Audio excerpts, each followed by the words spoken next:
तुम्हाला माहिती आहे का, या पदार्थाचं नाव ऐकायला जेवढं अवघड वाटतंय आणि ऐकल्यानंतर हा पदार्थ बनवायला किती अवघड असेल असं वाटतंय ना, तर अजिबात नाही.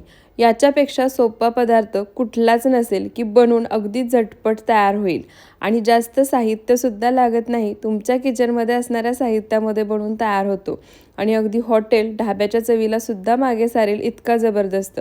एवढंच काय, ज्यांना नॉनव्हेज आवडतं ना, त्यांनी जर एकदा हा पदार्थ खाल्ला ना, तर नॉनव्हेज खाणंसुद्धा बंद करतील आणि नेहमी हाच पदार्थ बनवून मागतील.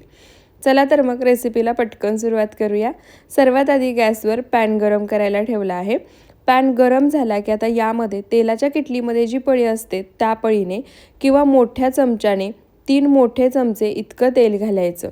आता जर तुम्हाला हा रेसिपी व्हिडिओ थोडासा जरी आवडला ना, तर व्हिडिओला जास्तीत जास्त शेअर करा, एक लाईक नक्की करा आणि चॅनलला सबस्क्राईब करायला विसरू नका. तेल छान कडकडीत गरम झालं की आता इथे मी 2 मोठे कांदे उभे पातळ चिरून घेतले आहेत. आता हा चिरलेला कांदा तेलामध्ये घालायचा आणि छान सोनेरी रंग येईपर्यंत तेलामध्ये हा कांदा आपल्याला तळून घ्यायचा आहे. आपण बिर्याणी बनवताना त्यासाठी बरिस्ता बनवताना जसा कांदा तळून घेतो ना, अगदी तसाच कलर येईपर्यंत हा कांदा आपल्याला तळून घ्यायचा आहे. तर इथे पहा, छान सोनेरी रंग येईपर्यंत हा कांदा मी तळून घेतला आहे. कांद्याचा तुम्ही रंग पाहू शकता. आता गॅस बंद करायचा आणि सर्वात आधी हा तळून घेतलेला कांदा एका डिशमध्ये काढून घ्यायचा. तर इथे पहा, तळून घेतलेला सर्व कांदा मी एका डिशमध्ये काढून घेतला आहे आणि त्यानंतर कढईमध्ये तेलसुद्धा शिल्लक आहे. आता गॅसचा फ्लेम पूर्णपणे लो करायचा. त्यानंतर इथे मी 200 ग्रॅम पनीर अशा मोठ्या तुकड्यामध्ये चिरून घेतलं आहे. आता हे पनीर यामध्ये घालायचं आणि दोन्ही बाजूनी हलका सोनेरी रंग येईपर्यंत अलटीपलटी करत तळून घ्यायचं. तेल लक्षात ठेवा, छान कडकडीत गरम पाहिजे. आपण आधी तेलामध्ये कांदा तळून घेतला आहे, त्यामुळे तेल अगदी छान कडकडीत गरम आहे. गरम तेलामध्ये पनीर सोडलं की ते खाली चिटकत नाही आणि व्यवस्थित तळलं जातं. तर इथे पहा, अलटीपलटी करत दोन्ही बाजूनी छान सोनेरी रंग येईपर्यंत हे पनीरचे काप मी तळून घेतले आहेत. आता हे तळून घेतलेले पनीरचे काप मी एका ताटामध्ये काढून घेते. राहिलेलं पनीरसुद्धा आपल्याला अगदी याच पद्धतीने तळून घ्यायचं आहे. सुरुवातीला लक्षात ठेवा, तेल जर जास्तच गरम असेल तर एकतर अर्धा मिनिटभर गॅस बंद करा किंवा गॅसचा फ्लेम पूर्णपणे लो करून ठेवा. आणि जर तेल परफेक्ट प्रमाणामध्ये गरम असेल तर पनीर तेलामध्ये सोडताना गॅसचा फ्लेम पनीर तेलामध्ये सोडायचं. सुरुवातीला एक अर्धा मिनिटभर मोठ्या आचेवरतीच खालच्या बाजूने पनीर तळून घ्यायचं. त्यानंतर गॅसचा फ्लेम मीडियम करायचा, अलटीपलटी करत सोनेरी रंग येईपर्यंत तळून घ्यायचं. इथे सर्व पनीरचे काप मी तळून घेतले आहेत. तोपर्यंत जो कांदा आपण तेलामध्ये छान असा तळून घेतला होता तो सुद्धा थंड झाला आहे. आता हा कांदा मिक्सरच्या भांड्यामध्ये काढून घ्यायचा. आणि हो, अजून मी तुम्हाला भाजीचं नाव सांगितलं नाही आहे. काय भाजी बनवतोय तुम्हाला जर समजलं ना, तर व्हिडिओ शेवटपर्यंत पाहण्याआधीच कमेंट करून नक्की सांगा. त्यानंतर यामध्ये 7 ते 8 लसणाच्या पाकळ्या, थोडंसं आलं घालायचं आणि 2 चमचे दही घालायचं. दही घेताना लक्षात ठेवा, दही जास्त आंबट असणारं वापरायचं नाही, नॉर्मल आंबट असणारं दही या ठिकाणी वापरायचं आहे. त्यानंतर थोडंसं पाणी घालायचं. सर्व साहित्य मिक्सरला फिरवून फाईन पेस्ट अशी तयार करून घ्यायची. तर इथे पहा, छान असं वाटण तयार झालं आहे. त्यानंतर मी पुन्हा तोच पॅन गॅसवर गरम करायला ठेवला आहे. तर या पॅनमध्ये थोडंसं तेल शिल्लक आहे. यामध्ये आता मी आणखी 1 चमचाभर तेल घातले. तेल गरम झालं की आता यामध्ये काही खडे मसाले घालायचे. त्यामध्ये हिरवी वेलची, दालचिनी, जिरे आणि काळी मिरी घेतली आहे.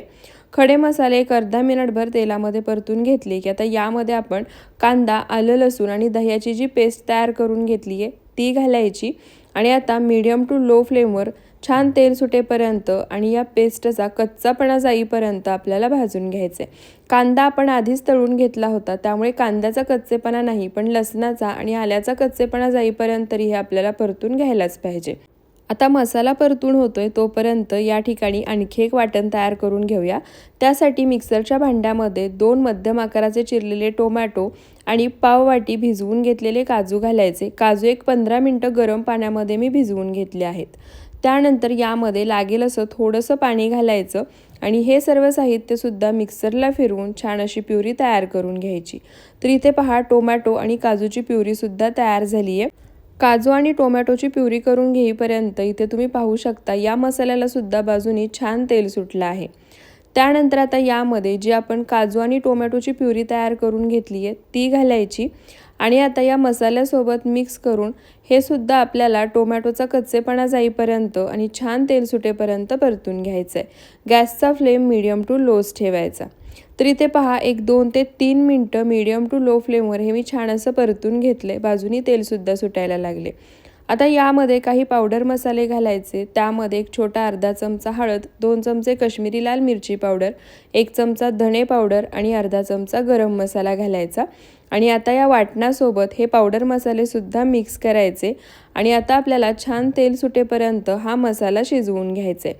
त्यासाठी काय करायचं, गॅसचा फ्लेम पूर्णपणे लो करायचा. आपण यामध्ये वाटण तयार करताना पाणीसुद्धा घातलं होतं. पाण्याचा अंशही निघून गेला पाहिजे, पण त्यासाठी इथे मी 1 पाववाटी पाणी आणखी यामध्ये घालणार आहे. पाणी घातल्यानंतर पुन्हा एकदा हे एकसारखं मिक्स करायचं. आता गॅसचा फ्लेम पूर्णपणे लो करायचा, पॅनवर झाकण ठेवायचं आणि हा मसाला छान तेल सुटेपर्यंत आपल्याला मंद आचेवर शिजवून घ्यायचं आहे. तर इथे पहा मंद आचेवर एक 3 ते 4 मिनटं झाकण ठेवून हा मसाला मी छान असा शिजवून घेतला आहे. तुम्ही मसाल्याचा रंग पाहू शकता किती सुंदर आला आहे. मसाल्याला बाजूनी तेलही छान सुटलं आहे. त्यासोबतच या मसाल्याची तुम्ही कन्सिस्टन्सीसुद्धा पाहू शकता. आता या स्टेपला यामध्ये आणखी 1 वाटी पाणी घालायचं. आता या ठिकाणी तुम्हाला ग्रेव्ही कशी हवी आहे त्यानुसार पाण्याचं प्रमाण कमी जास्त करू शकता. चवीनुसार मीठ घालायचं आणि आता हा तयार मसाला या पाण्यासोबत एकसारखा मिक्स करून घ्यायचा, म्हणजे मसाल्याच्या गुठळ्यासुद्धा होणार नाहीत. तर इथे पहा मसाला मी छान पाण्यासोबत एकसारखा मिक्स करून घेतला आहे. आता यामध्ये जे पनीर आपण तळून घेतलं होतं ना, ते तळून घेतलेलं सर्व पनीर घालायचं. तर इथे पहा तळून घेतलेलं सर्व पनीर मी या ग्रेव्हीमध्ये घातलं आहे.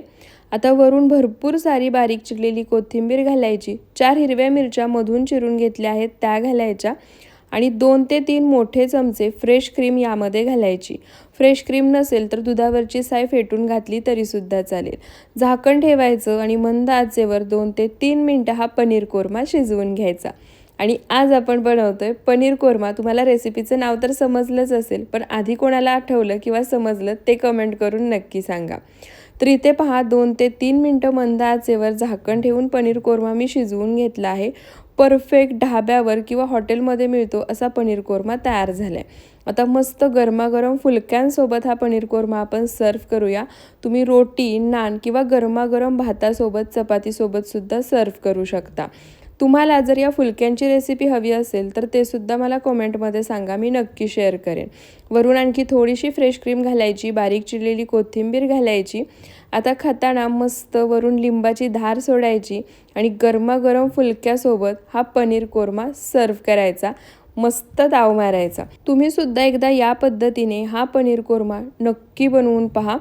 तुमच्या घरात नॉनव्हेज खाणारे असतील ना आवडीने, ते सुद्धा नॉनव्हेज सोडून या पनीर कोरम्याच्याच मागे लागतील, इतका जबरदस्त होतो. आणि तुम्हाला जर आजचा हा रेसिपी व्हिडिओ थोडासा जरी आवडला असेल तर व्हिडिओला जास्तीत जास्त शेअर करा, 1 लाईक नक्की करा. आणखी अशाच रेसिपीजसाठी आपल्या सरिताज किचन मराठी या यूट्यूब चॅनलला सबस्क्राईब करायला विसरू नका.